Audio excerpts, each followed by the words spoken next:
Anong gagawin natin? Grocery o sari-sari store? Bahala ka na din kung ano Oh, sige.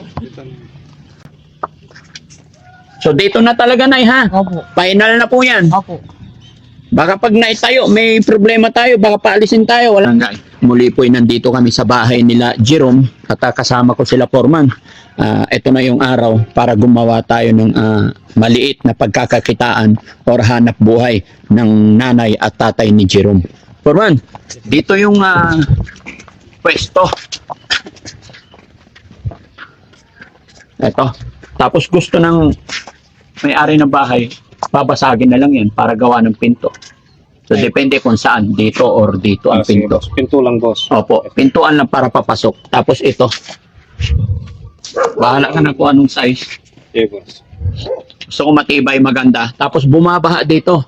So, para safety yung paninda nila na hindi mababasa. Okay, boss. Hukay tayo dyan, Okay, boss. dito lagay. Okay, boss. Dadalhin natin yung karitilya natin siguro. Sige, boss. O, sige. Wala tayong barita, no? Hindi meron po sa wala. Di balik yung malambot naman yung Oo. Yan. Paanong maganda format? Bigyan mo ako ng idea. Balik ito, boss. Ang gagawin dito, boss, tindahan din.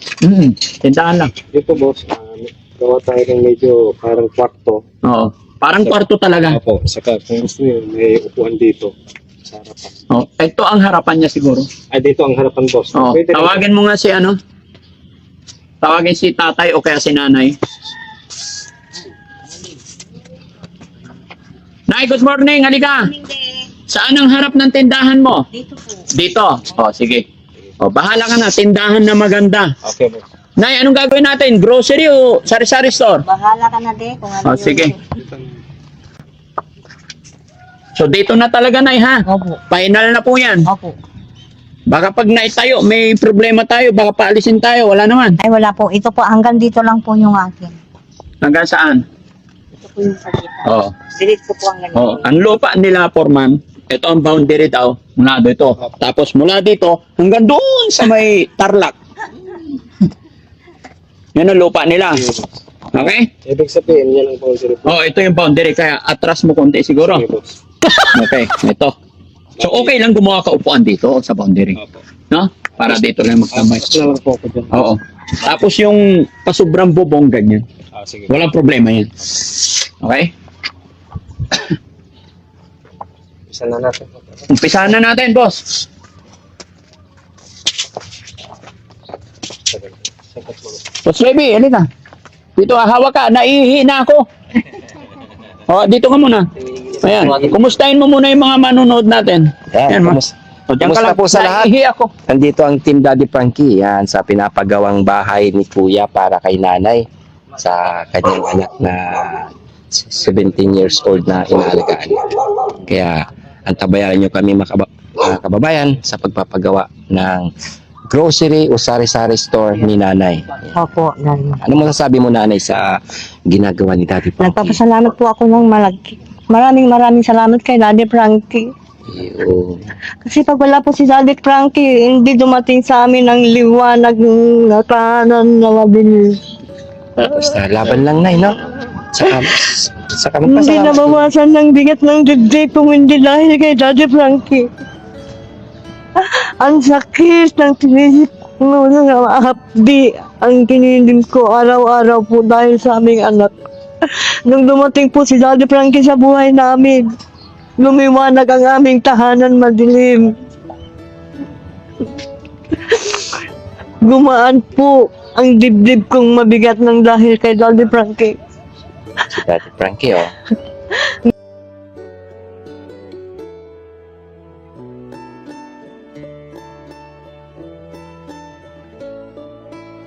Nagpasalamat po ako kay Lord. Kaya pinakinggan po kami kaagad ng aming daing sa Kanya. Laban lang, Nay. Basta, tinama mo. Oo. Natupad na yung hiling mo, no? Nahiling na Lord, kaya nagpapasalamat po ako sa iyo, Lord. Lalong-lalo na po kay Daddy Frankie sa inyong mga suporta namin. Ayun po lang ang masasabi ko po. Maraming salamat po. Sana po si Daddy Frankie hindi magsawa ang sumuporta sa amin. Habang nabubuhay po kami mag-asawa. Hindi namin matanggal sa isip si Daddy Frankie. Sa biyayang binigay niya, alang-alang kami po ay nabubuhay. Magka-problema man po, mag-isa lang po ako umiintindi. Nanay na po, tatay pa. Laban lang na. Ayos, ano? Kaya ngayon, magaan po ang dibdib ko. Dahil andyan na po si Daddy Frankie, lumiwanag na po ang aming tahanan madilim. Saka, salamat din natin sa mga tumulong na laging nakasuporta kay Daddy Frankie. Kaya, Oo. natupad itong Natupad hiling mo. po at Oo. magpapasalamat po ako sa mga tumulong kay Daddy Frankie. Pag wala si Daddy Frankie, wala pong liwanag sa amin. Ulit-ulit ko pong sinasabi, madilim naming tahanan po, lumiwanag na at sa mayang mga kasama po sa team. Mga video. Maraming salamat po. Ito lang po ang masasabi ko, huwag kayong sawa sa akin, Daddy Frankie. Maraming salamat Yan. po. Nay, gumagawa na tayo ng tindahan. Ilang araw na ang pabalik-balik dito, puro iyakan na lang nangyayari. Gusto ko maging masaya ka naman sa araw na ito, ha? Opo. Oo. And mga kababayan, hindi talaga maalis sa isip yung emosyon kay nanay, no? Dahil hindi niya inaasahan nga po yung mga tulong, biyaya na inabot o ipinamalas ninyong lahat. Yung biyayang ipinagkaloob ni God. Sabi nga nila, pag si God na ang gumawa or si God na ang gumalaw, nagplano, walang imposible. Kaya salamat talaga sa inyong lahat mga kababayan. Samahan niyo po kami hanggang sa matapos maitayo itong grocery ni Jerome, no? At loobin sana ng Panginoon na ito na yung simula na gumaan yung kanilang pang-araw-araw na buhay sa pamamagitan ninyo, pamamagitan ng Team Daddy Frankie at sa gabay ng ating Panginoon na siyang lumikha sa ating lahat. Kaya maraming salamat. At Foreman, ayusin mo, kailangan matibay ha. Foreman, si nanay at si tatay walang kasama yan. Si nanay lang ang matino. Yung asawa niya, paralyzed. Yung anak niya, PWD. So, kailangan secured para, alam mo na, yung hindi basta-basta na pagod. Kaya gusto ko matibay, ha? Okay, thank you. Okay na yung laki niya, Nay? Wala rito, mga kalahating hektarya na to. Okay na? Oo. Kung ano sabihin ni Daddy kasi malis po si Juan, Mr. Isinalo po yung Oo. Basta okay na dito, Nay, no? Okay, sige. May awa ang Diyos. Ilang araw tong gagawin, Foreman? Palagay mo lang. Sabi niyo ng boss, nasa 5 days. 5 months? 5 days. 5 months daw, mga kababayan. Pero okay lang yan. Basta maayos. 5 months, 5 days. 5 days, boss. 5 days. Okay, joke lang naman, mga kababayan. Kasi puro iyakan na lang kami ni nanay, kaya gusto ko. Kaya ako pumunta dito para maging masaya si nanay. No? Pero naintindihan ko naman, mga kababayan. Naiiyak si nanay sa galak at tuwa. At hindi lang yun, mga kababayan. Wala rito si tatay dahil pinapalakad ko na rin yung kuryente nila. No? So, problema na lang namin, mga kababayan, yung electric pan ni Jerome. Kasi kakabitan na, kasi laging mainit. Kaya baka may magpadala dyan ng electric pan para kay Jerome. Ngayon pa lang, thank you na po. Yan, salamat po. Ganito yan, Foreman. Pag na-layout mo na, iwanan mo yung mga kasama mo, samahan ka ni Boss JB para mamili ng materyales. Gusto ko sa araw na ito makarating ngayon. Kasi mga kababayan, may pinapagawa rin ako sa shelter. Although kailangan, kaya hinatak ko muna si ano. Bali, 3 yung pinapagawa natin ngayon, mga kababayan. Meron sa shelter, meron sa bahay, tapos dito grocery. No? Kaya pasensya na kayo. Sasamahan ni Boss JB mamili, no? Opo, boss. Okay. May listahan ka. Ano, boss, may nire-request si nanay hanggang dito daw. Oh, sige, walang problema. Oh, nandito, walang problema. So, hollow block yan mula roon. Hanggang dito po. Oh, ipantay na dito, hanggang dito. Sige, para may tirahan na rin sila. Maganda-ganda. Yan, mga 20 yero siguro to na eh. Okay lang yan. Yung plano ni Foreman, mga kababayan, unang usapan kasi, tindahan. Ito. Pero, naisip ni nanay, kasi nga, alam nyo naman, kita naman natin yung bahay niya, ay minana lang yan nila sa kanilang magulang. Hindi naman totally yan yung kabuuan ng bahay. Yung tinitirhan nila ngayon kaya napakainit kasi yan yung dating kusina lang ng bahay. Ito yung head, master, kaya lang nabagyo, nasira, kaya napilitan silang tumira sa kusina, kaya walang bintanang maayos, kaya napakainit. So request ni nanay, kung pwede daw, palakihin na lang. Grocery na, bahay pa. So walang problema yan mga kababayan. Basta sa ikagaganda at ikagagaan para kay Jerome, no? Okay. Okay na ba yun, Nay? Hanggang dito, final? Opo, Daddy. Oo. So, maganda yan. Medyo taas-taasan mo ng konti, Foreman, no? Okay. Kasi ang ibibinta dito, mga kababayan, pati bigas. No? Kaya medyo maluwang yung mukha, no? Opo, boss. Maluwang po. Hanggang dito po. Yung mukha niyang tindahan. Opo, malaki. Metal, anong tawag doon? Still mating. Steel matting. Okay, boss. Sige. Sa bahala ka na. Okay. Tapos na, saan tayo magbubutas dito? Dito po sa ang butas niya. Ano yung butas ang lagi sinasabi niyo? Yung pintuan, papasok dito sa grocery mo. Hindi na po, dito na po yung pintuan niya. Para hindi na po malaki yung, kasi pag binutas yung di, natatanggal na naman yan. Oo. Anong mas maganda, Foreman? Hindi na bubutas dyan, dito na lang. Pwede rin, boss. Dito na lang po yung pintuan. Tanong boss kung sa kanila kung pati. Sa inyo ba yung pader? Sa amin yan, yan po. Oo. Kasi dito kami kukunik yung pader ko. Oo. Walang problema yan, sa kanila yan. Pero dito ang pintuan, Nay. Opo, Daddy. Papasok, dito kayo manggagaling o dito kayo manggagaling? Dito ako naman nagaling. Pwede rin dyan, pwede rin dito, Daddy. Opo. So dito ang entrance. Okay. Hindi. Nasaan ba yung araw? Saan lumulubog yung araw, Nay? Doon po. Doon lumulubog. Dito, so ibig sabihin, dito ang sikat. Opo.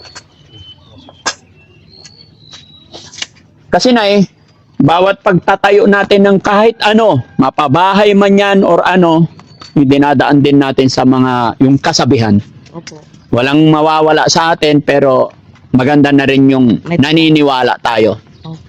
Okay? Matanong ko lang, Nay, ano bang relihiyon ni Nanay? Katoliko. Oh, yes. Okay. Sa bagay, natanong ko lang, pasensya ka na. Wala naman sa relihiyon kasi yan, mga kababayan. Dahil ang Panginoon, nananahan po yan dito sa puso't isipan natin. Magkakaiba man tayo ng relihiyon, magkakaiba man tayo ng paniniwala at pananampalataya, pamamaraan ng pananalig, pagdating sa dulo, isa lang ang ating tinitingala. Kaya nirerespeto ko lahat ng relihiyon. Huwag niyong mamasamain kung natanong ko lang si Nanay para alam ko rin na ilugar ang sarili ko. No? So, dapat dito, paano ba yun? Sure ka, Foreman? Dito ang pintuan niya? O dito? Pwede rin dyan, boss, kasi may daan. Oo.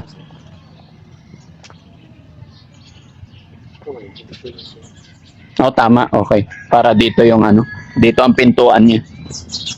Sige. Final. Kuya Rizky, nandyan pa ba yung kape ko? Shout out sa mga kababayan natin dyan. Alam nyo na kung ano sa sasakyan. Yun. Coffee lover tayo mga kababayan.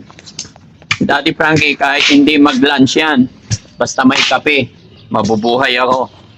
Patay na lahat ng kasama ko, buhay pa si Frankie pag may kape. Love you all guys, love you po. Kabanay? Masaya po. Masayang masaya. Masaya po. Di ko masabi kung ganyan saya ko po. No, hindi masabi. Ayan. Basta pray lang tayo na sisipagan natin, no? Opo. Kasi nakakaawa mga kababayan. Ilang taon nang pakalat-kalat si nanay dyan. Buhat-buhat niya yung sako, gulay. Magkano lang naman ang kinikita ni nanay? 200, 250 sa isang araw. So, naisip namin, kung magtinda siya ng bigas or anything, kahit paunti-unti, dual purpose. Nabantayan na yung business niya, nabantayan pa niya si Jerome. No? Okay. Opo po. Kumusta si Jerome, Nay? Tulog po, Daddy. Tulog siya. Opo, kasi magdamag siya, nagsisure ko. Ah, nagsisure siya magdamag. Opo. Pero napainom nyo naman na ng gamot. Opo. Oh, very good. Ganon talaga yon.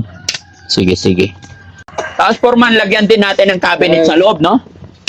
Ay, yung mga lagayan ba? Mga shield, ang tawag doon? Ano yung mga lagayan ng Oo. dilata, boss? Oo. Saglit lang po yun. Oh, saglit lang. Kailangan maganda tong grocery natin. Boss, tingnan ko. Up! Meron. Sayang, walang nag-abot ng kape, guys. Alam nyo na. Joke lang.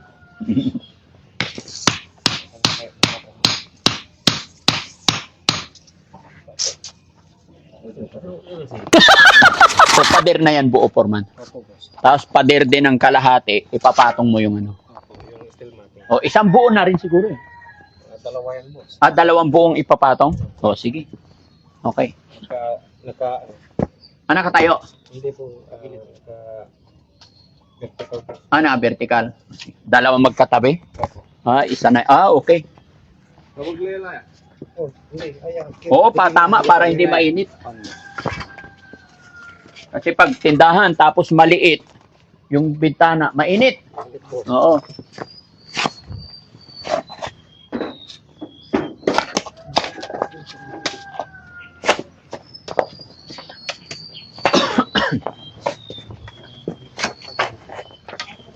Ah.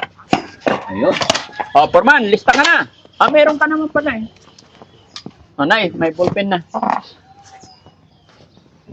Ito.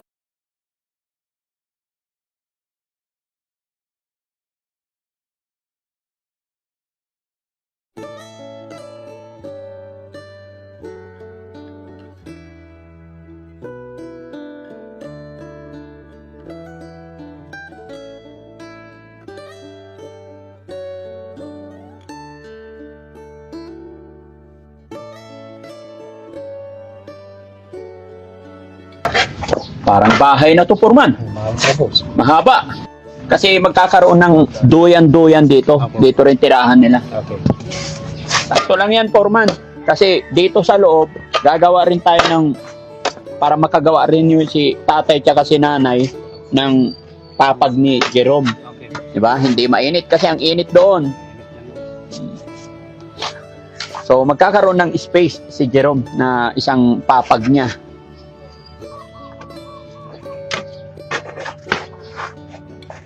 Nay, nakakarating ba dito yung truck? Nandyan lang po, Daddy, sa likod siguro. Saan? Saan ba dumadaan? Ikot na lang po, dyan po yung likod ko niya. Ha? Malaki ba yung plasre? Hindi ko alam. O-order kami. Maliit lang, mga elf lang, ganon. Ang ibig sabihin, makakarating dapat dito. Kasi may hollow block, bato, buhangin. Opo. Dyan na lang po. Saan? Atras na lang dito. O, atras na lang dito. Tatanggalin na lang muna yung mga sampayan. Oo, ganun talaga. Makikisuyo lang tayo. Opo. Oo. O, para hindi masyadong trabaho. Makikiusap na lang. Opo, di masabihin ko mamaya din. Oo. Maya-maya pa naman. Baka tuyo na rin yung mga yan. Mga anong oras makabalik si tatay? Hindi ko alam, Daddy, kasi sabi ko, dagaan mo lang dyan, baka darap mo ka, Daddy. Oo, Ano oras ba siya umalis? alas 8 po. Sige, hintayin natin. Tatay. Kasi kailangan pa rin yung kailangan din yung, pero napagkasunduan nyo naman na, nag-usap naman na kayo. Opo, ako lang yung kanyang din. Sunod-sunuran na lang siya kasi ikaw nag-decide kasi lupa mo, sabi. Ah, okay. Oo, mga kababayan, kasi si tatay, parang manugang siya dito. Taga Mindanao, no? Opo, di. Taga Mindanao si tatay. Itong lupa na to, mana ni nanay sa kanyang magulang. Pero, maswerte kayo na, no? Lupa nyo mula rito hanggang Tarlac. O, tignan nyo, tumatawa na si nanay.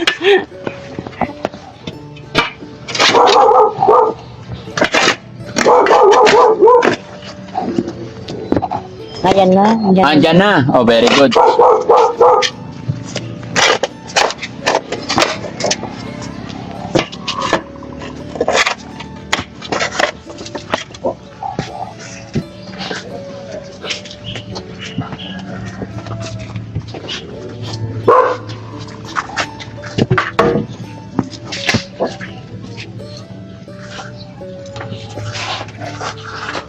Morning, Tay. Magandang umaga po. Halika rito, Tay. Dito ko sa bayan, nag-ano ko yung ilaw.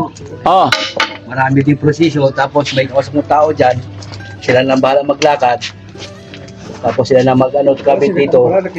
Sabi ko iparas sana ba? Sabi ko iparas lang sana ako kasi yung anak ko iniisip ko lagi nagkumbulsyon. oh. Tapos mamaya pupunta siguro dito yung mga tingin. Lapit ka rito, Tay. Tapos nagpa-ID po ako. Sabi na po ng ID, apat ito ba ito? Apat na 1 by 1. Oo. Okay, nagpa-ID na po ako. Bago akong ano, sidula doon na bago-bago pa. Oh, Yun, okay lang. Baga mamaya po pupunta dito yun. okay. So, ayun. Si tatay, mga kababayan, naglakad na po siya para sa pinapakabit nating kuryente ng bahay nila. Ba, dahil napakainit. Pero tay, itong tindahan natin, okay na to. Okay na po yun dati po. Okay. Masaya na po ako niyan, ganyan lang. Pinalakihan na ni nanay kasi gusto niya, may papag din si Jerome dito sa loob. Opo, yun nga po. So, habang binabantayan ninyo, may bibili, isang hakbang lang. Opo. Salamat talaga. Tay, tama ba dito na ang pintuan? Oo, dyan na lang po. O, dito. Basta, ano lang po, basta tapat sa amin, okay. Oo.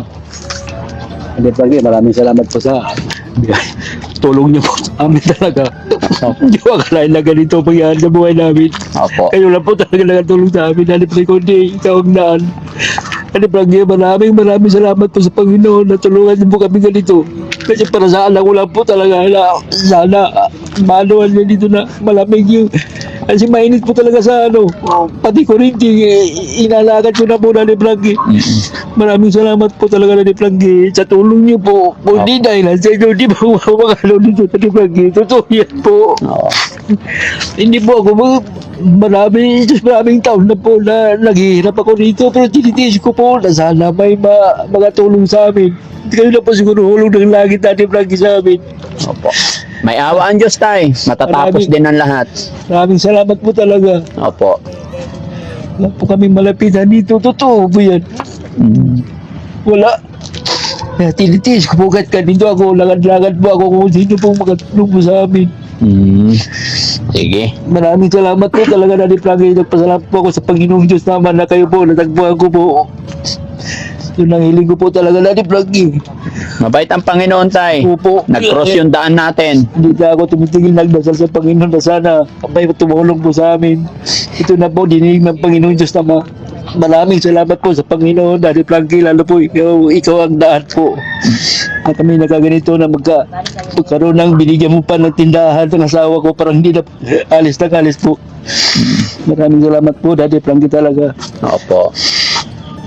Ayan mga kababayan, napaiyak si tatay nung nakita niyang sinisimulan na yung tindahan na bahay pa. Kaya thank you talaga Lord. Thank you sa lahat ng sumusuporta. Thank you sa lahat na nagpadala ng pagmamahal kila tatay tsaka kay nanay. No? Samahan nyo kami mga kababayan, walang bibitaw. At sama-sama natin tignan hanggang sa mabuksan natin tong tindahan na to. Salamat po.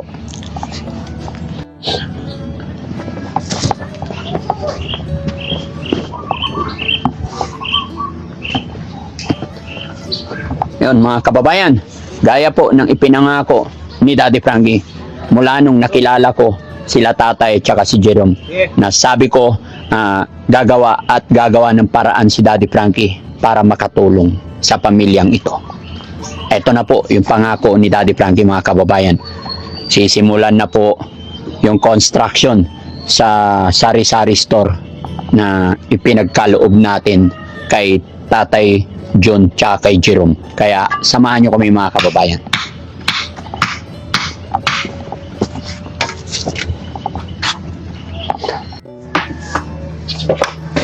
Bahain dito kaya tagiran tayo na isip.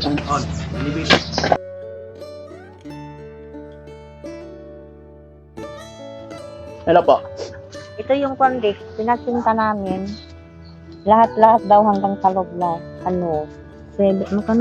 Yung materials niya kasi sa loob, sir, dalawang ilaw, dalawang saksakan po yung materials niya, sir.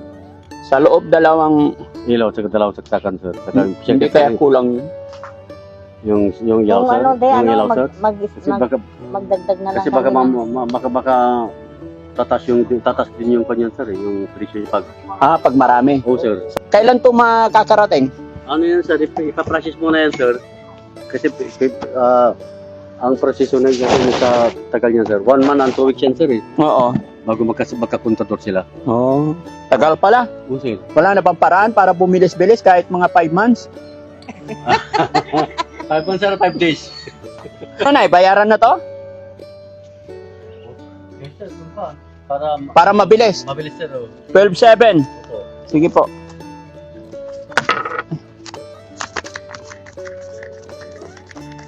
Wala na tayong resibo niyan, dati. Ha? Yung ano, doon sa kwan, sa munisipyo, sa siyempre ko, munisipyo, pero yung pag-process ko, siyempre, wala yung